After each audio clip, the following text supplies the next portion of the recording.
I wake up the next morning, but I still feel off. I hope I don't have to go to school today. Good morning, Nate, sleep well? Yeah, I think so, but I think I want to miss school today. I figured you would say that, Nate. Honestly, I think that Smirnoff Ice did not benefit me at all.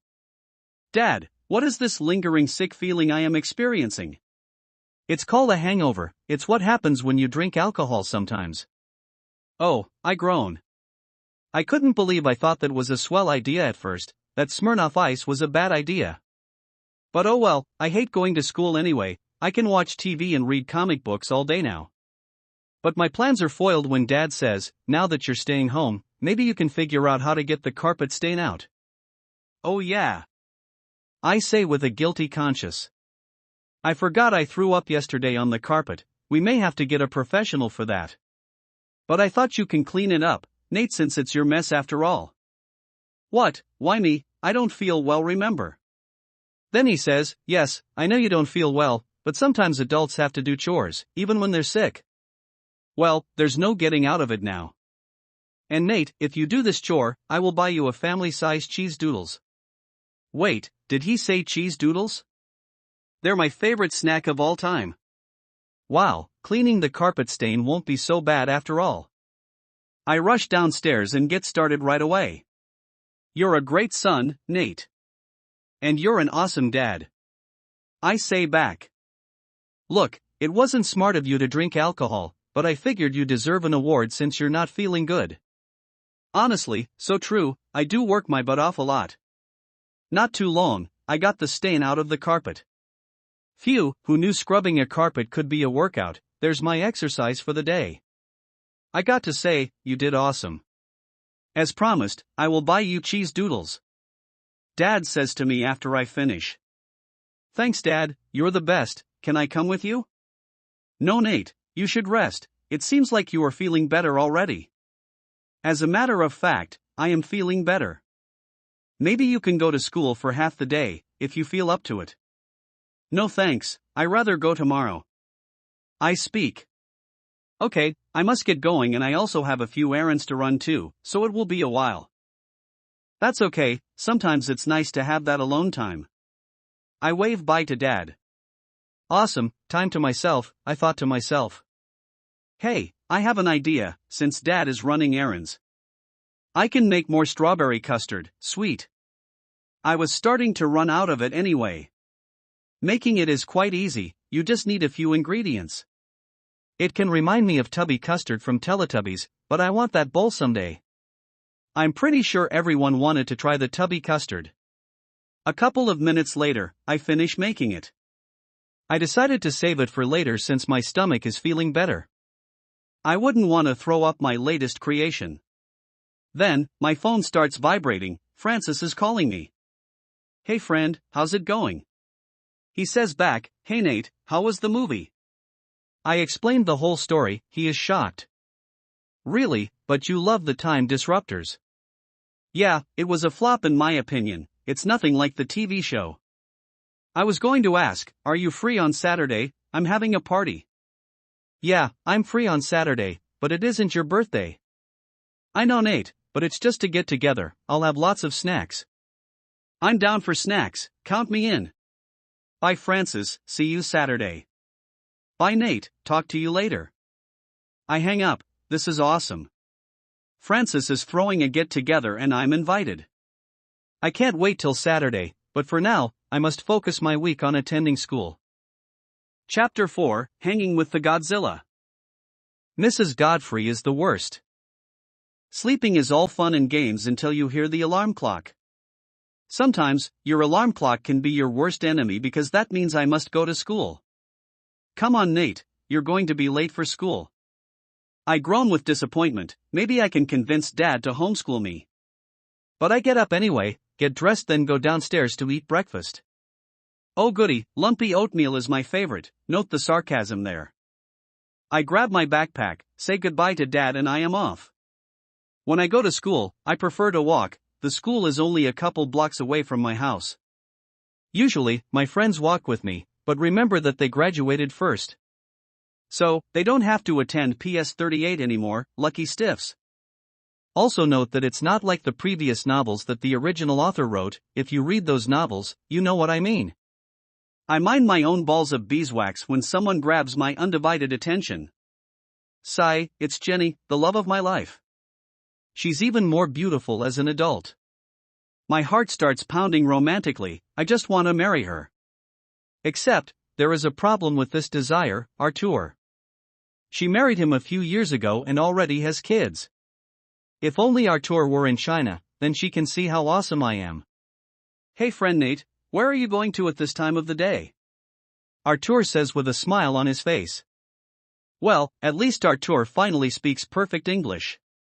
When he was in 6th grade, he spoke broken English, which made all the girls flirt with him. I wish I was like Arthur. As you can see, I envy him a lot because of all the attention he receives. He's like a newborn brother and sister, and the other siblings get jealous. I'm going to school, Arthur, I finally say. That's right, friend Nate is still in 6th grade. Yes, Arthur, please don't rub it in, I mumble under my breath. Nate is still in 6th grade. That's so lame, glad I am not dating you then. Ouch, that slapped, what a nice way to put it out there gently, Jenny. But I can't waste time, I must get there before the bell re-ironing. Well, I can't talk now, my little cinnamon bun. Both wave bye to me as I run to the school. As I enter the building, I head straight towards Mrs. Godfrey's room. But then the hall monitor stops me in my tracks. Hey, no running in the halls, mister. Sorry, I'm just running late, that's all. Wait a second, are you a teacher? You know, I thought about telling the truth to them, but that question gave me a wonderful idea. Actually, I have an important lecture to teach to my students, so that is why I am running instead of walking. Oh okay, then by all means, go right ahead. Thanks so much. I turn my head back to make sure the hall monitor isn't watching me from behind. Good, then without hesitation, I enter Mrs. Godfrey's room. Phew, that was a close one. The nice thing about being the only adult student in a middle school is that I am mistaken for a teacher a lot. So, when situations like that happen to me, I can just lie without guilt. Nate Wright, why are you late? Oh, me? Well, that's odd, I can't seem to come up with an excuse, but then the perfect one hit suddenly. I was at the dentist's office, getting a cavity fixed. Plus, the dentist said that dental hygiene is more important than learning about social studies. Nice try, young man, detention today. Ugh, although I may be an adult, I'm still the same person I was at this stupid school. Now, to finish what I was teaching, before I was interrupted, she says as she glares over her shoulder. I laugh nervously, I think my armpits are sweating. It could have been a dirtier look, like the hairy eyeball. You never want to see those looks because if looks could kill, that would be the one. Now, what was the significance of the War of 1812? How about you, Nate? You seem like you have the knowledge.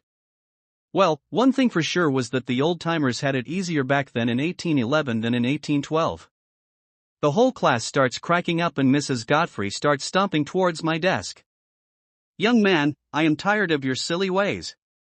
If you don't behave properly, I will send you to Principal Nichols' office, she snarls through clenched teeth. Okay, old hag, I will stop misbehaving, anything for my least favorite teacher, I blurt out. That's it, Principal Nichols' office, now.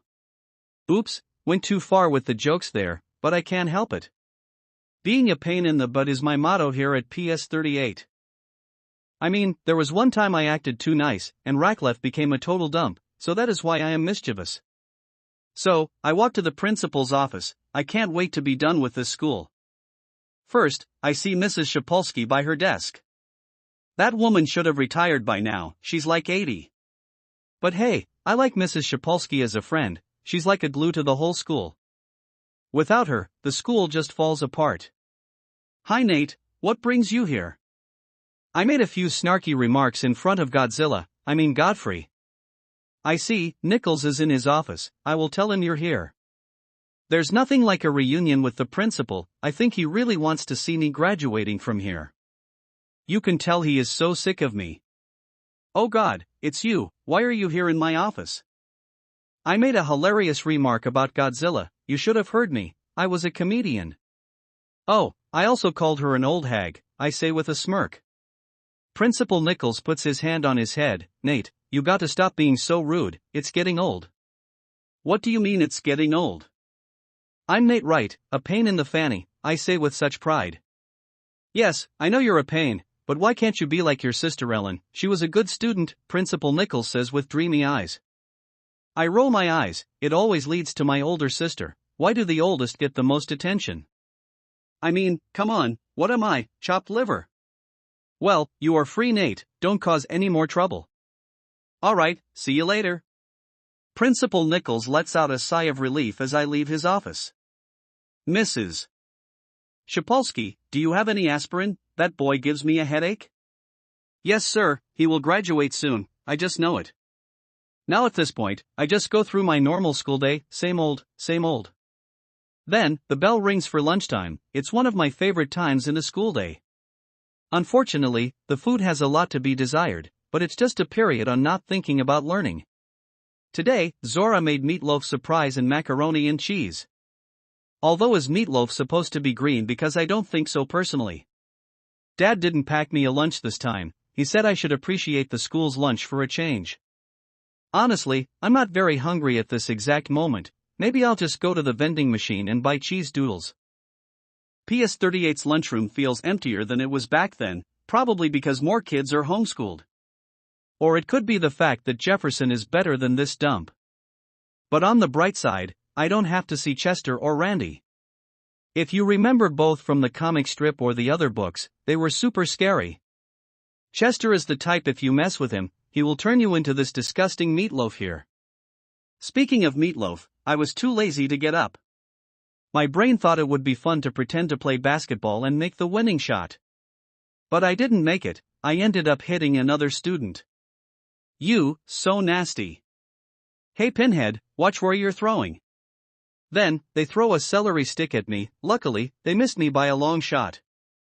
Food fight, shouted all the kids. Before a blink of an eye, there's flying food everywhere. Kids all over the cafeteria were covered in food and I think my friend, the principal, notices this. Stop. Everybody freezes, it probably took his diaphragm to shout so loudly. These darn kids nowadays, he thinks to himself. Okay, I'm not playing here, who started this food war, he asks with a serious look in his eye. He did, the kid I hit with meatloaf says while pointing at me. What a snitch, I didn't mean to hit her, I tried to throw it away properly. Then the principal starts walking towards me as I witness his hairy eyeball. Look son, what did I tell you earlier, he whispers to me. Not to cause trouble, I answer. Yes, that is correct, but as always you don't listen. What, I did listen, I was just throwing it away, but I missed by accident. Yeah right, he says as if I was lying. But I'm not lying, it was true. Well, try telling that to Mrs. Cherwicki in detention. I knew he would put me in detention. After school, I go to detention, I hope I escape from this prison soon. I am scratching off days as I speak. Chapter 5, Francis's Get-Together Party.